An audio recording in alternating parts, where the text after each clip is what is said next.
All right. Bang this out. That is like liquid gold right there that you have.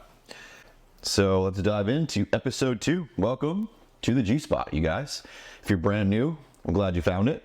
If you're coming back, always good to know you know your way back. So let's dive in. As you guys, if you've been in episode 1, you know that we start off every episode with a riddle, and then we will close out the riddle from last episode as well. So if you guys dropped your answers to the riddles below in the last episode, you are going to hear now on the call what the answer is. Do you want to remind everybody what the riddle was before we give them the answer?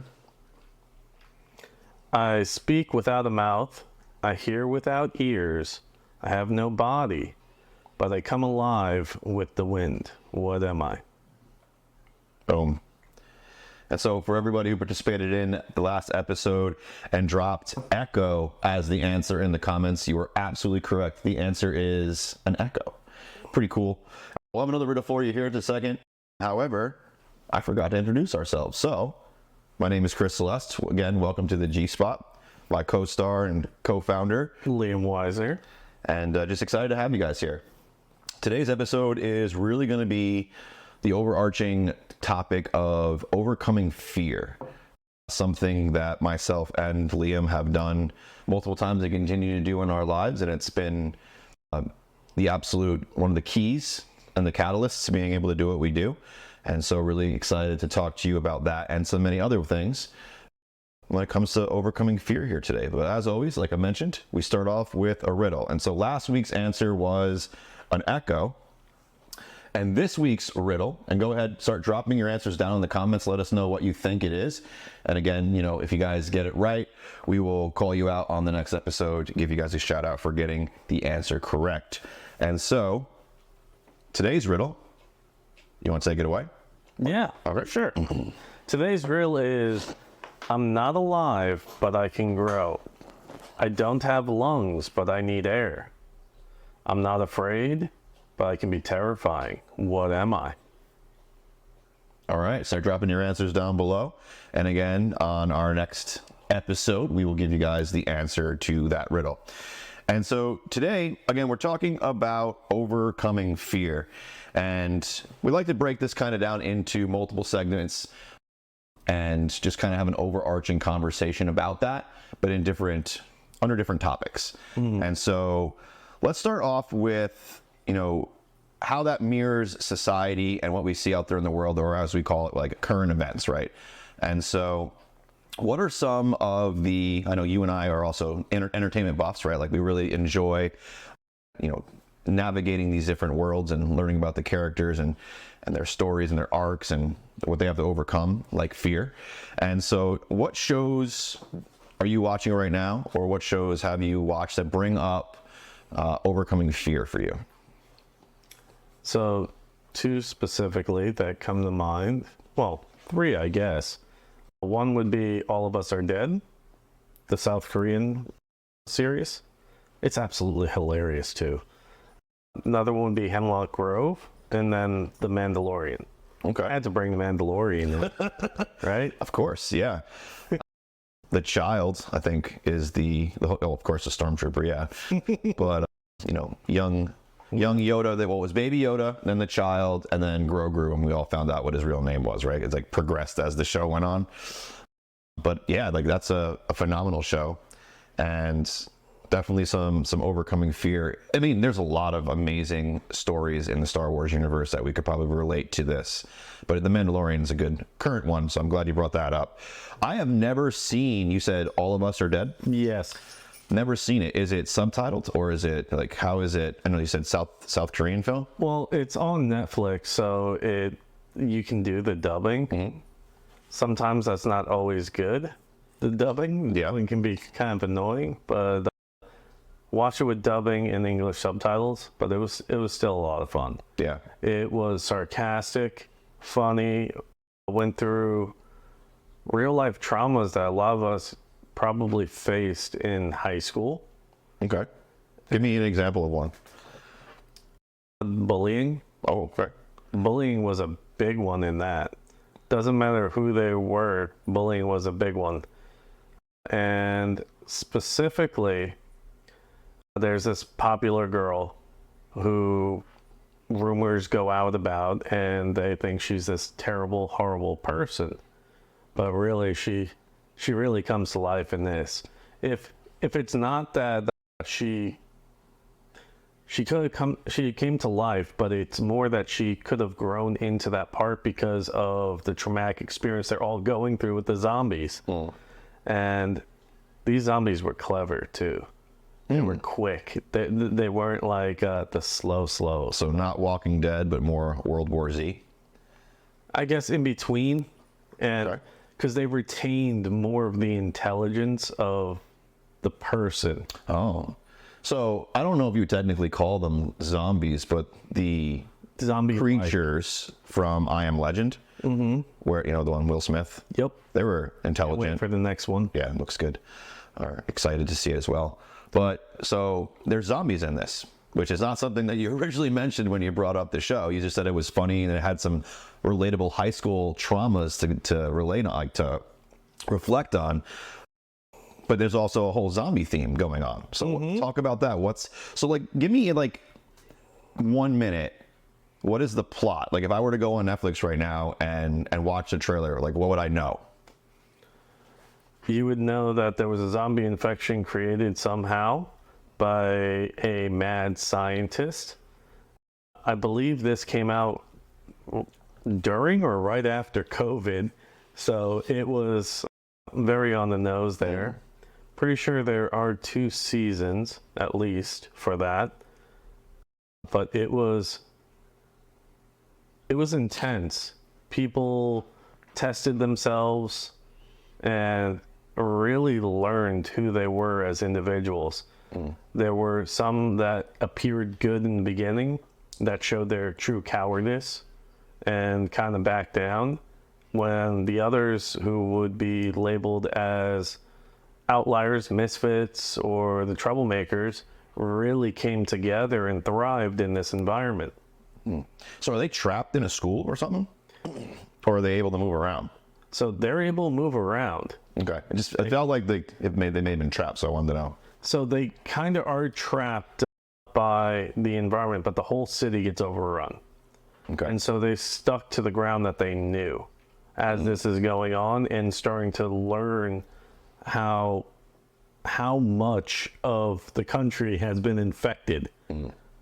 So they're in their little microcosm towards the beginning, and as you'll find out throughout the series, that it spreads out all over. Ooh, okay.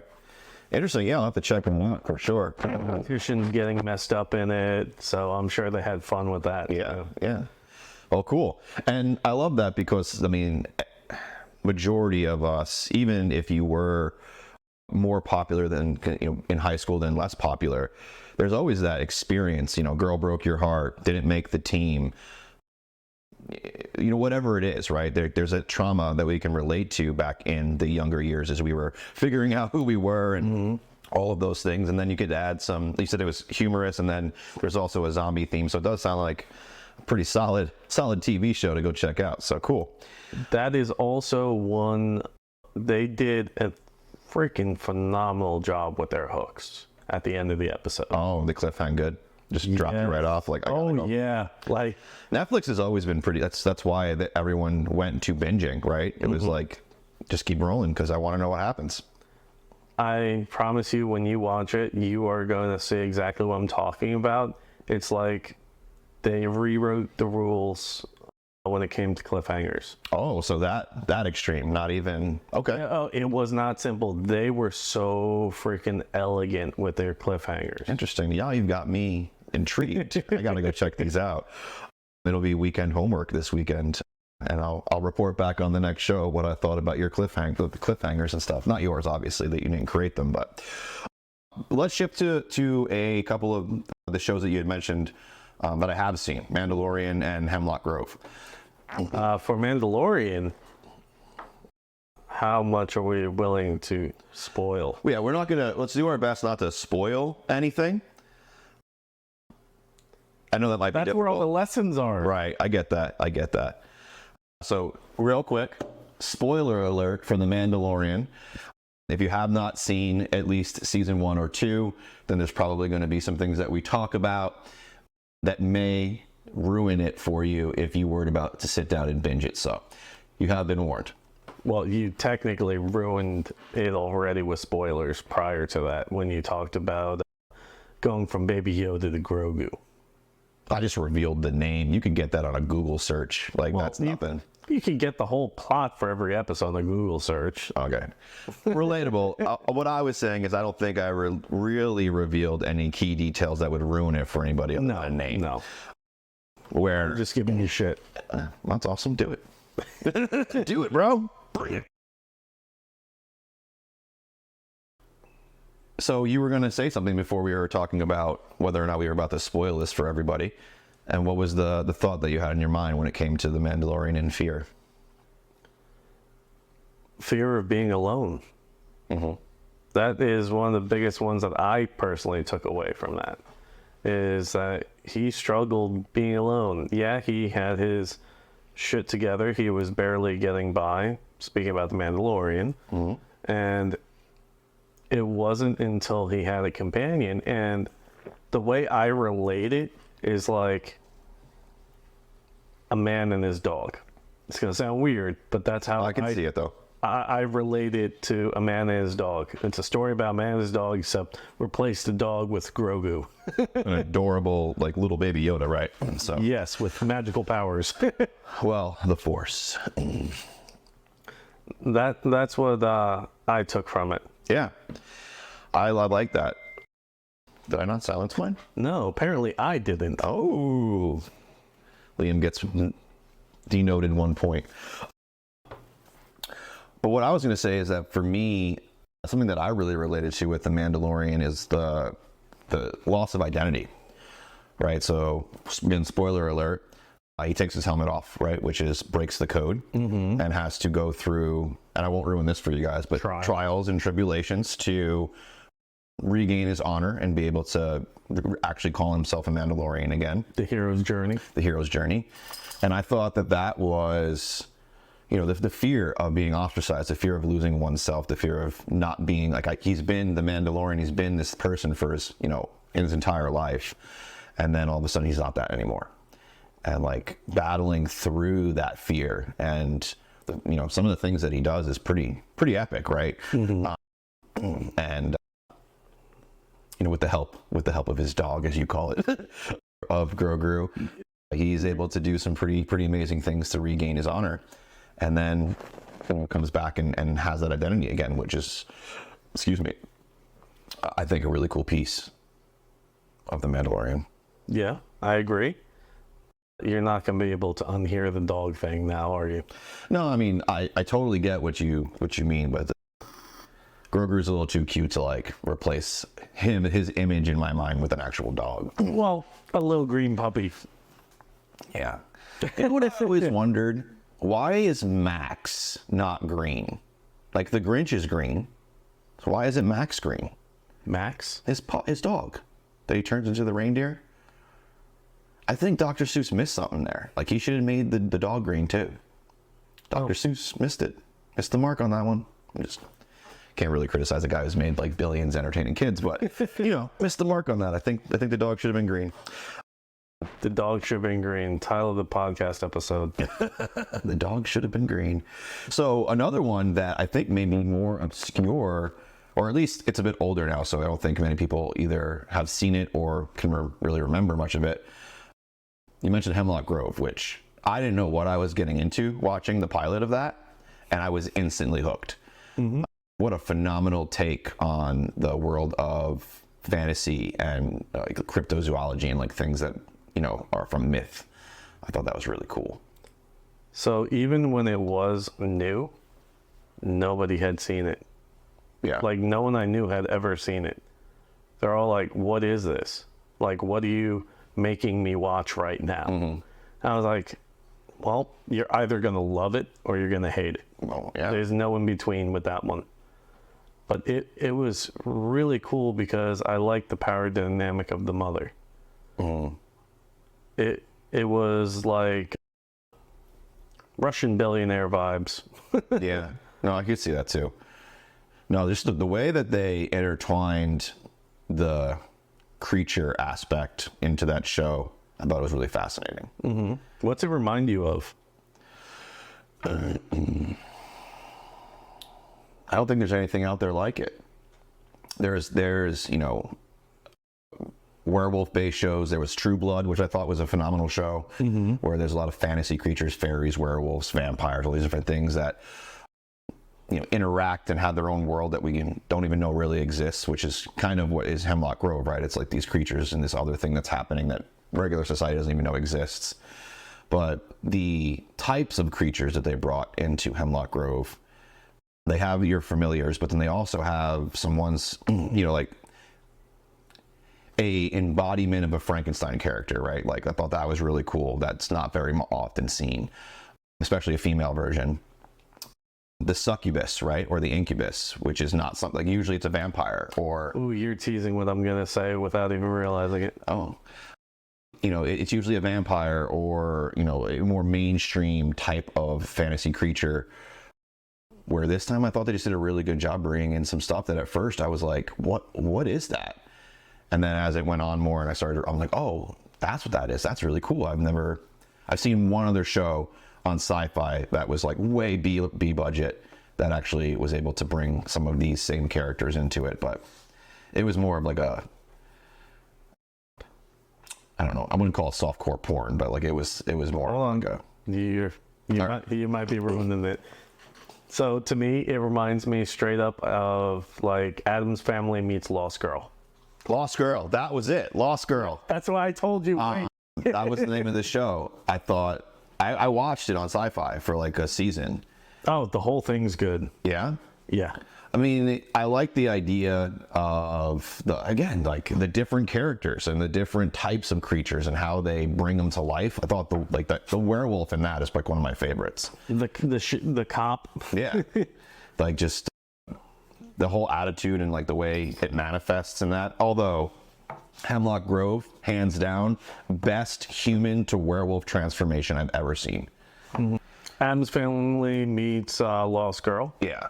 You're talking about them having the best werewolf human to werewolf transition. I thought that was spot on. Like, I don't know, maybe there might be another one that I think is awesome, but like that's definitely top, like up there, definitely up there. And yeah, like you were mentioning before we took the quick break, it's dark. It's very dark.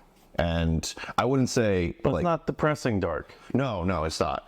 But there's definitely some things about it that I can see why people would be like, I don't think I want to continue to watch this. But I would suggest that you can get through that. Like, if you can get through episode 1 of Game of Thrones, you can survive this show, right?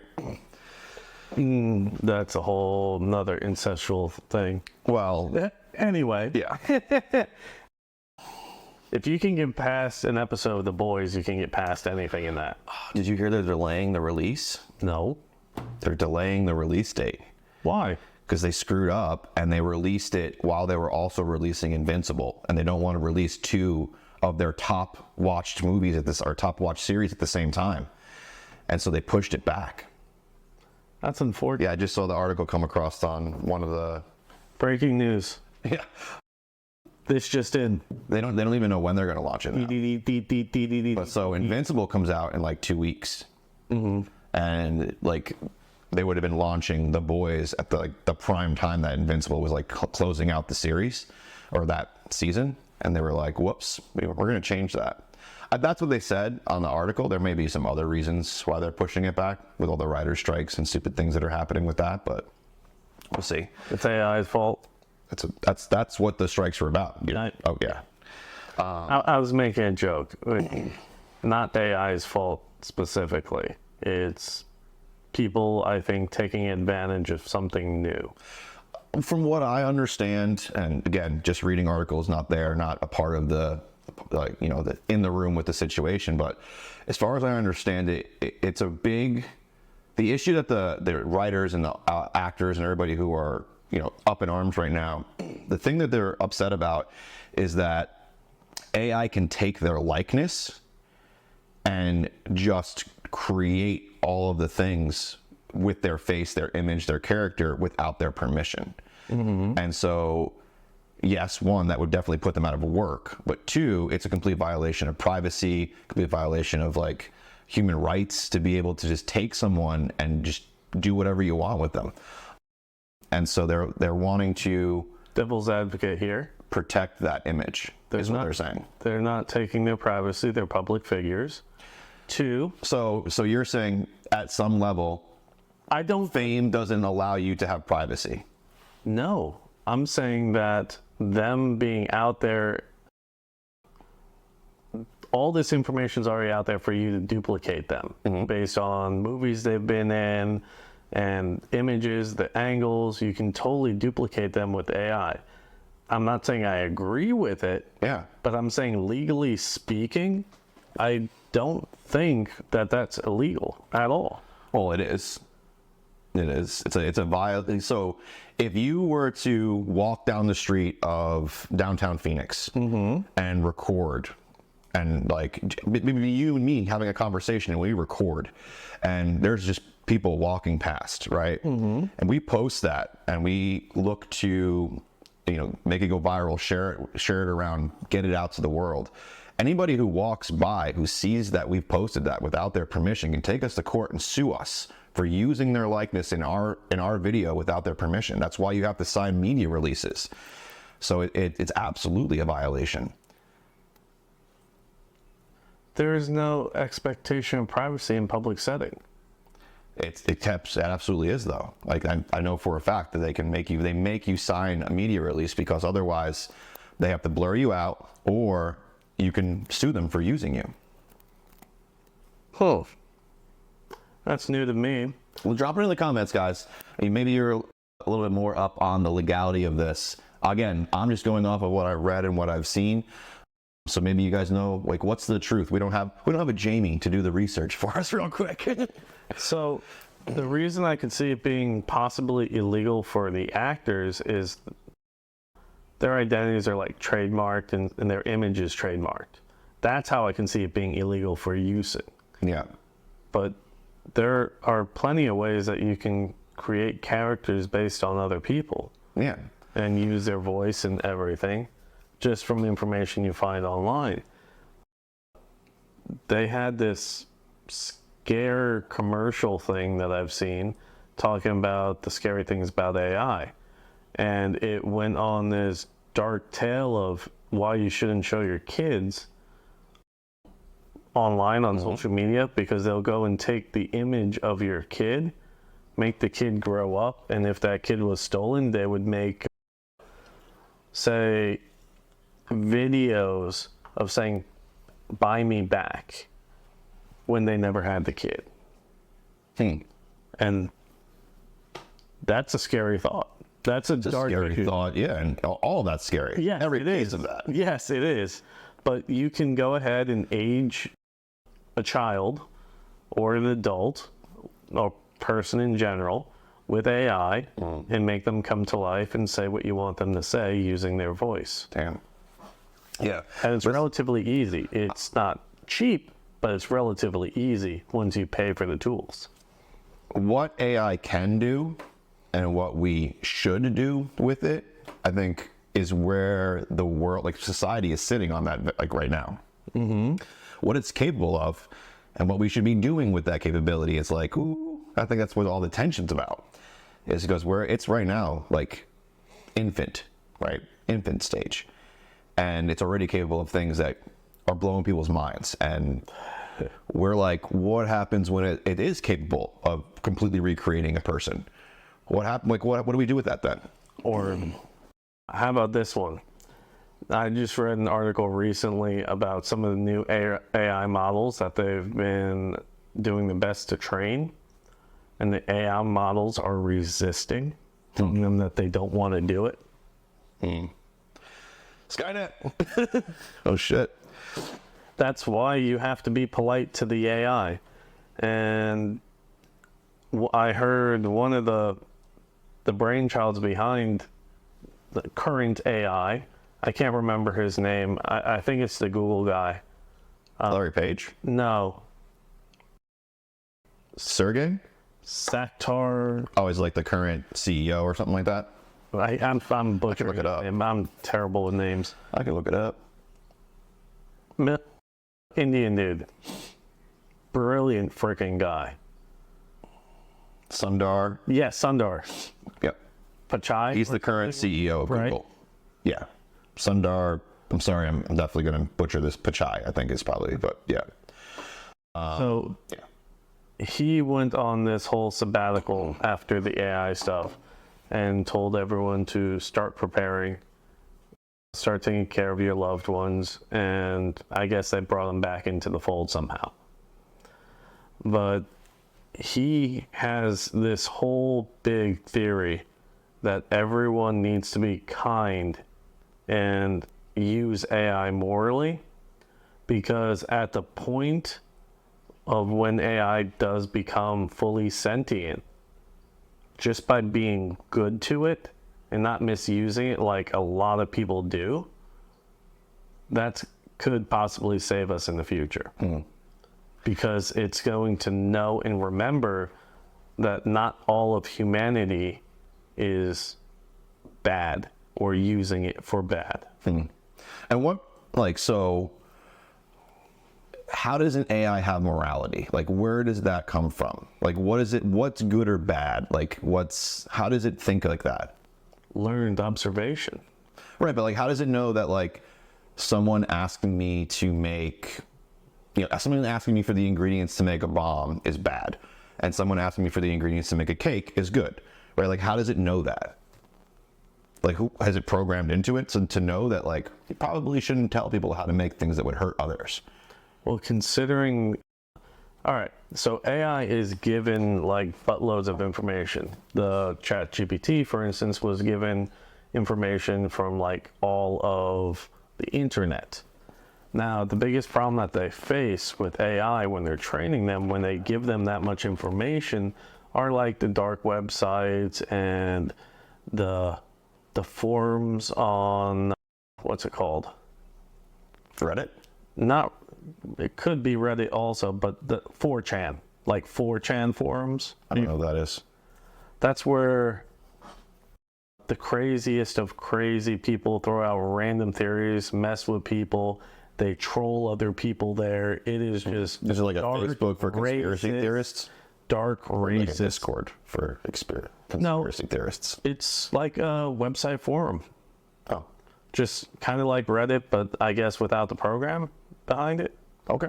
But they'll just have everything on there. Anything messed up, screwed up that you can't see other places on the internet, it goes there to live. Okay. So some super dark things are there. Murdering of people by drug lords and cartels are there. That's on Instagram. Well, uncensored, like everything uncensored, right?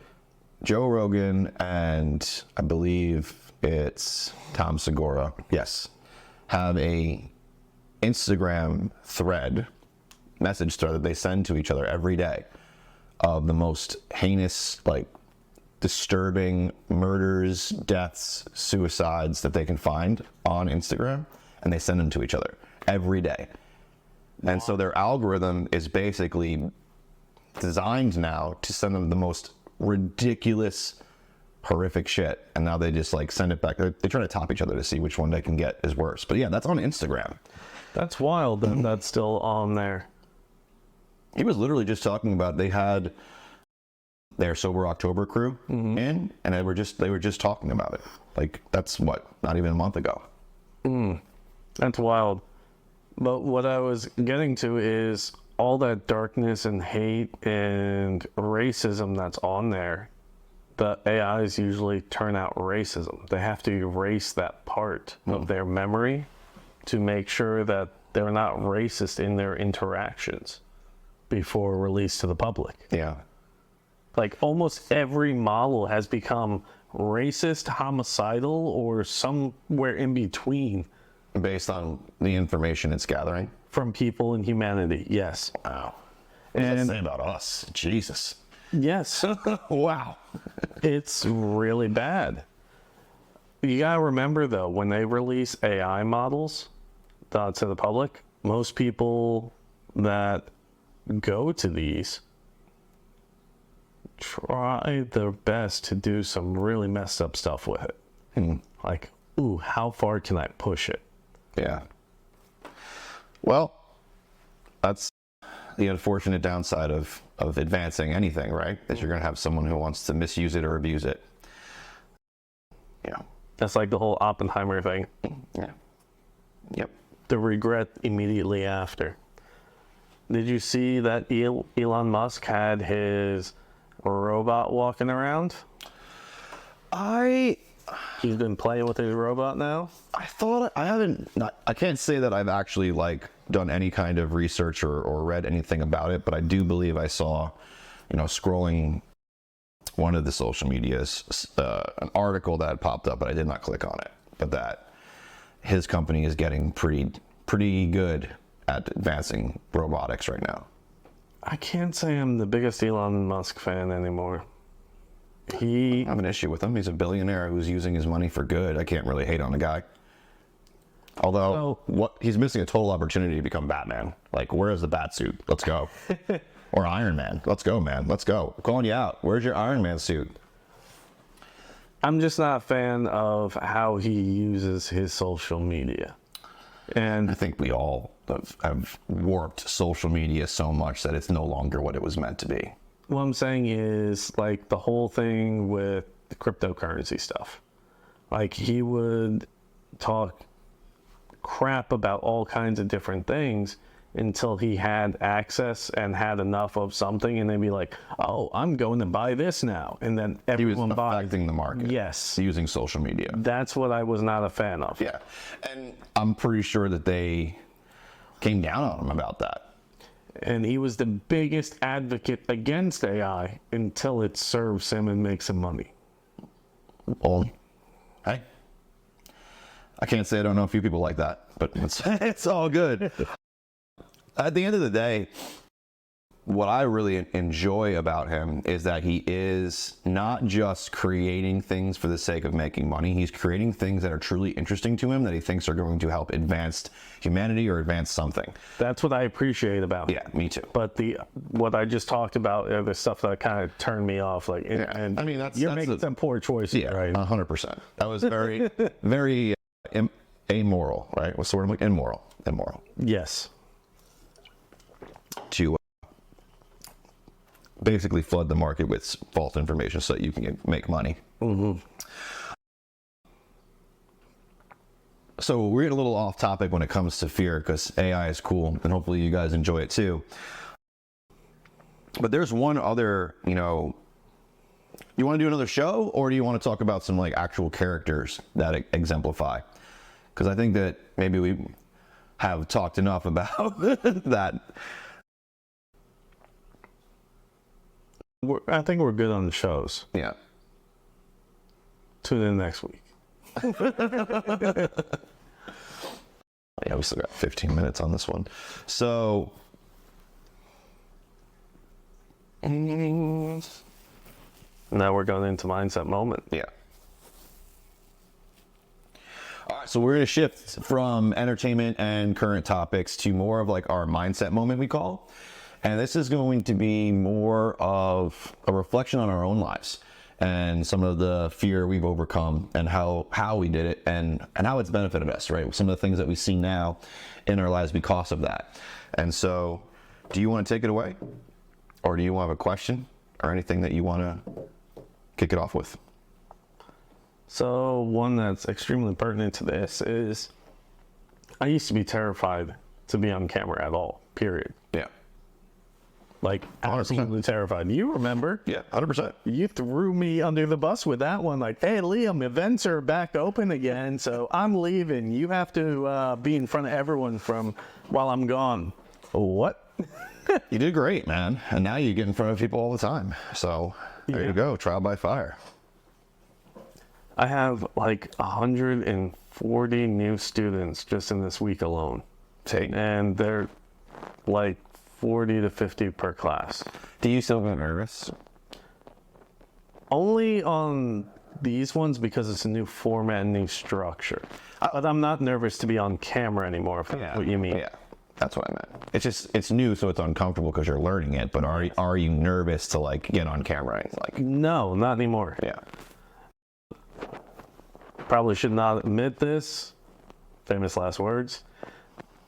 I can literally get up out of bed, brush my beard, and just go right onto camera and be like, what's up? I can't say I haven't seen that at a 5 a.m. check-in on a Zoom before. Me and you both just looking all disheveled like, I brushed my teeth. That's it. Here I am.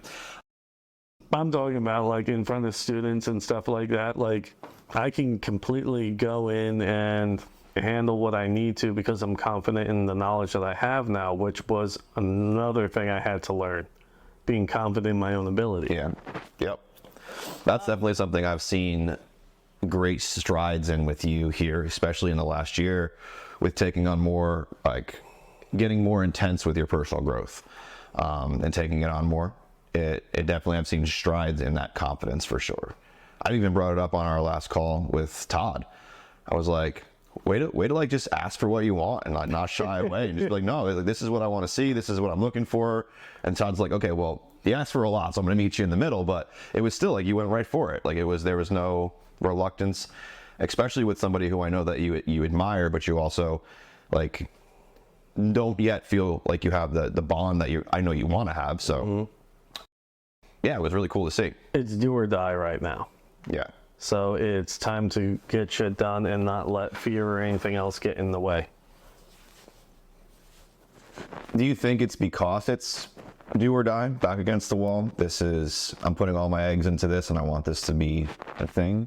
Or is it because like of all the work you've been doing in the last year that like now you actually are confident enough to be like, it's go time? To quote Grandpa Simpson, a little from column A, a little from column B. There you go. Yeah, I think both. I think what I have observed working with thousands of people now in the last, 7 years, is that when shit hits the fan and your back's against the wall, people will do extraordinary things, right? And they'll find their way out of the hole they're in, especially if you give them a little bit of guidance and they take it. What I would think is really powerful and why I'm so excited about what we're working on with Todd and Greg, and how do we harness that level of commitment? He just outed y'all. Well, for what? How do you harness? No, I'm just saying they didn't know yet. Oh, they don't know anything. You're bringing too much attention to it. That was just a little subtle seed. But how can you have that level of confidence and also like that pure will to like push through anything because it means everything, even when like life's not on the line, right? Livelihood, life, ego, whatever you want to call it, right? Any of the hierarchies of things we protect are not on the line. Like, how do we take somebody who is not financially about to go bankrupt or isn't in the, signing divorce papers and actually have them see the problem and then start working on it before it's that extreme, is what I'm saying. Because for most people, what I've noticed is you got to get pretty extreme. That pain's got to be pretty real before they move. Or to make it big enough. Well, that's what I'm saying. But how do we... The why. So the answer is make the why bigger? Mm-hmm. Okay. What's an example? Like, give me an example of that. If your why is not big enough, then you're not willing to do the things that you normally need to do to accomplish your goal. I would agree. So how do you make your why bigger than your fear?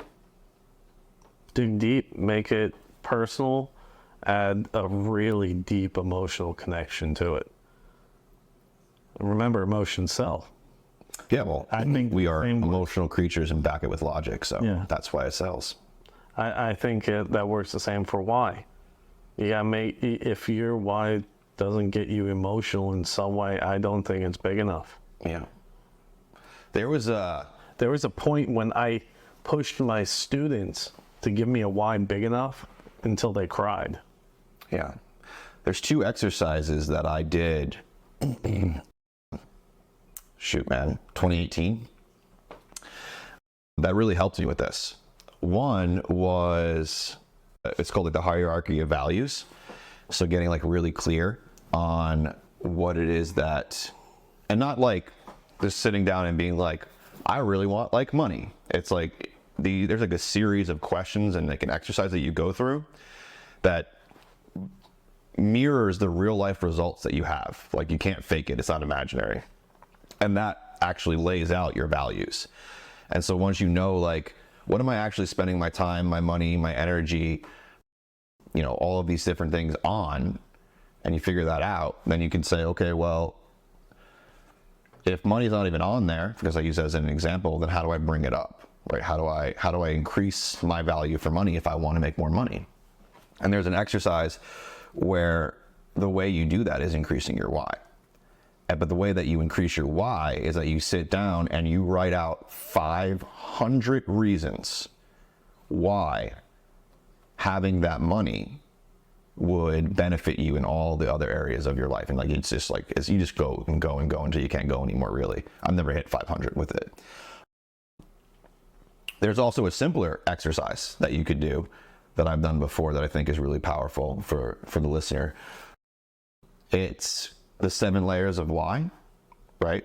Or the 7 questions. I've heard it called different things, but basically someone asks you, okay, well, what's the one thing you want in your life right now? And you'd be like, I want to have a better relationship with my wife.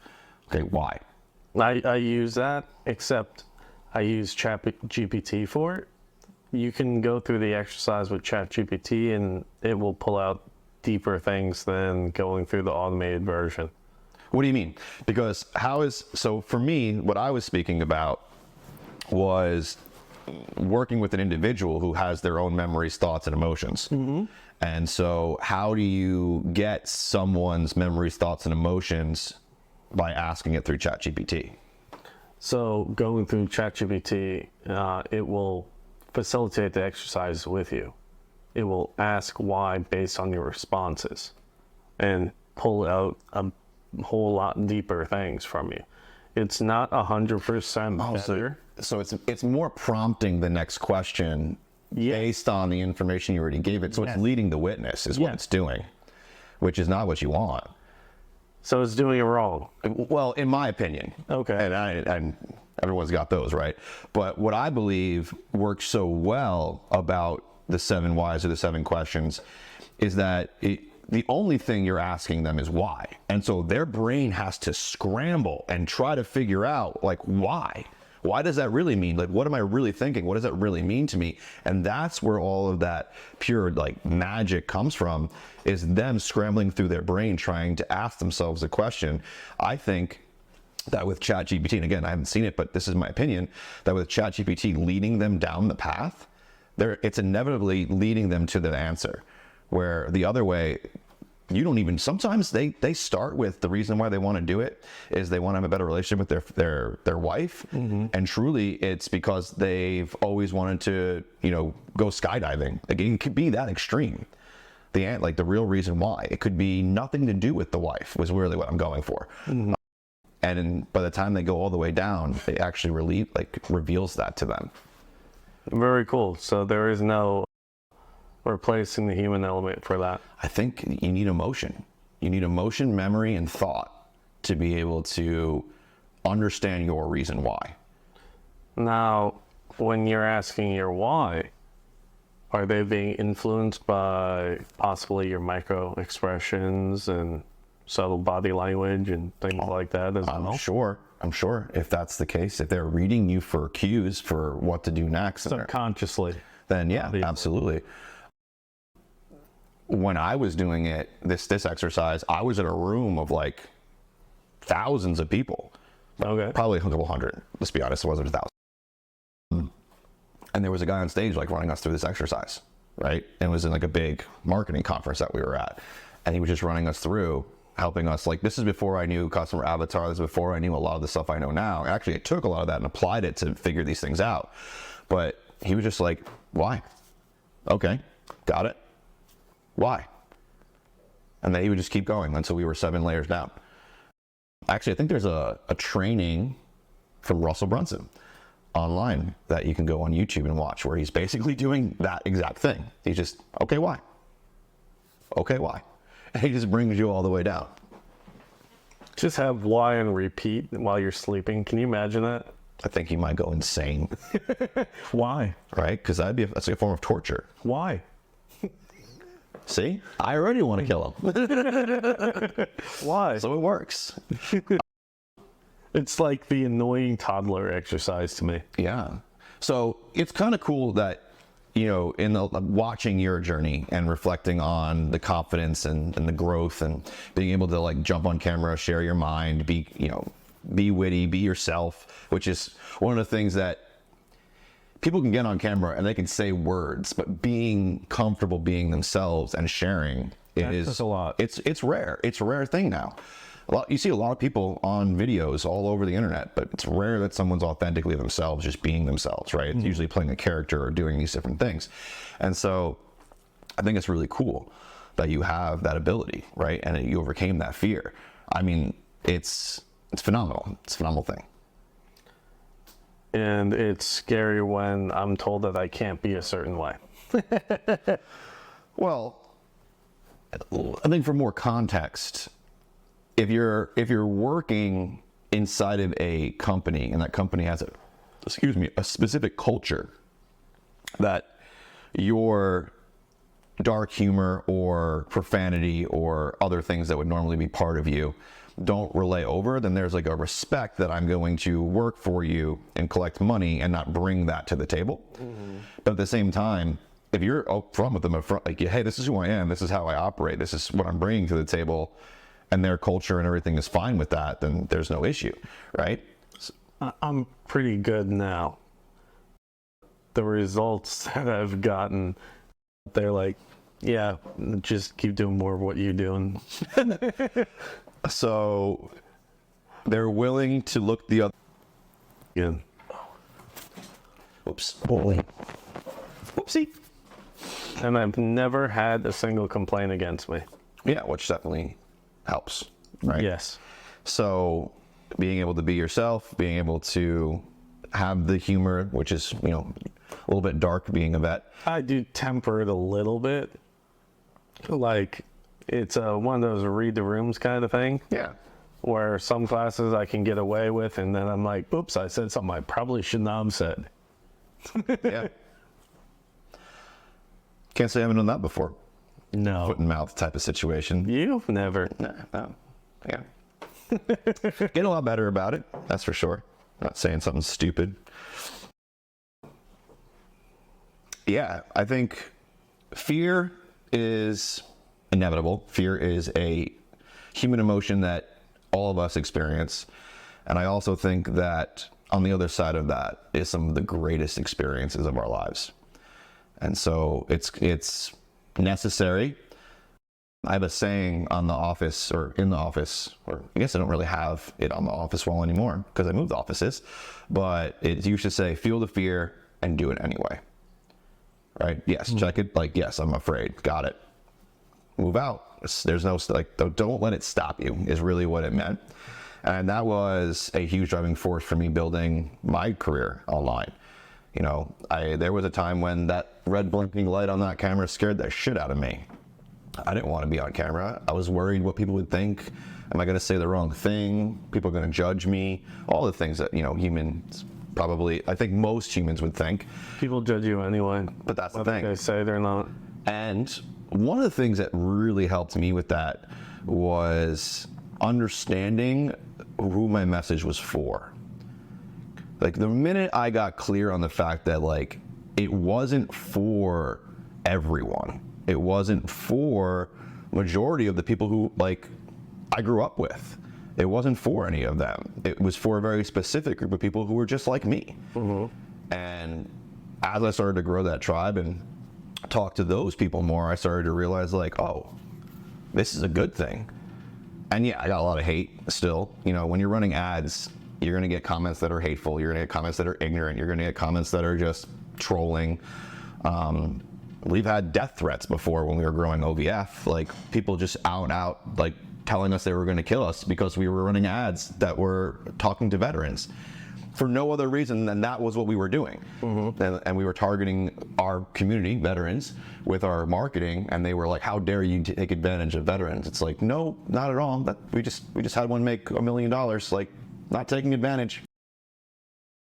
So, you know, it's inevitable, right? The trolls, the hate, it's inevitable. And knowing your audience and sharing your message to them, and then having them give you the feedback is really what I think has been like a huge piece of allowing me to be comfortable and be me and not have fear with sharing who I am online. Because it's a big scary digital world, but it's not for everybody. No, it's not. And so, to recap, we went over the new riddle. I'm not alive, but I can grow. I don't have lungs, but I need air. I'm not afraid, but I can be terrifying. What am I?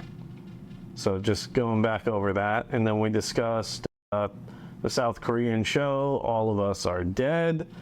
We discussed Hemlock Grove at extent, and the Mandalorian, and nobody's going to be able to think of Grogu as anything other than a puppy from now on. It's just a man and his dog on a journey through space.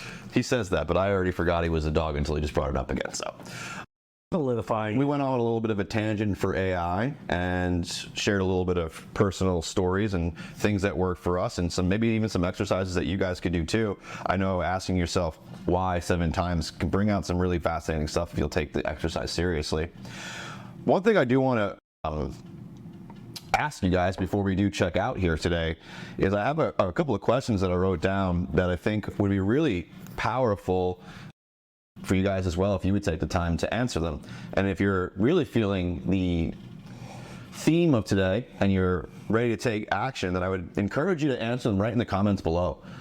If not, go ahead, answer them in a notebook, write this down for yourself so that you can have more clarity around this, because it'll definitely help you when it comes to, you know, overcoming fear and moving forward.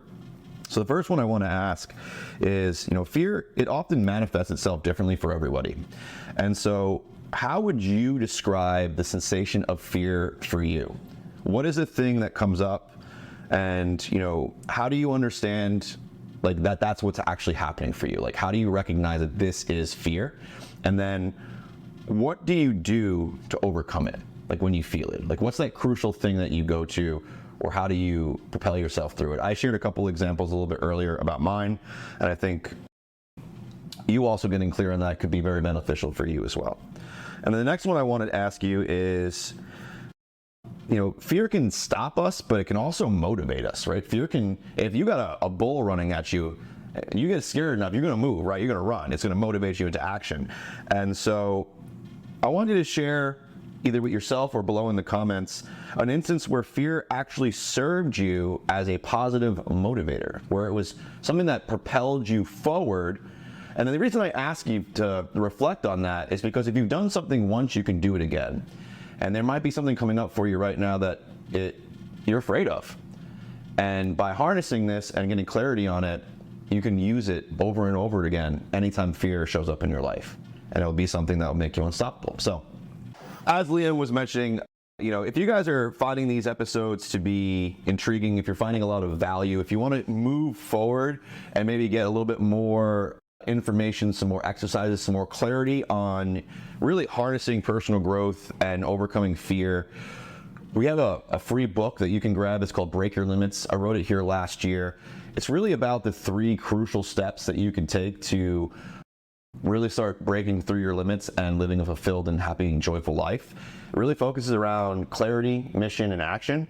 And we dive into each of those and talk about how to use them, why they're important, and how to keep things simple so that we can make them effective. And so go ahead, there'll be a link below this. You can go ahead and grab it for free. Go ahead and just put your email in. We'll send you a free digital copy right to your email. You can download it, read it, and we'd love to hear what you guys think of it, how you use it. Peace.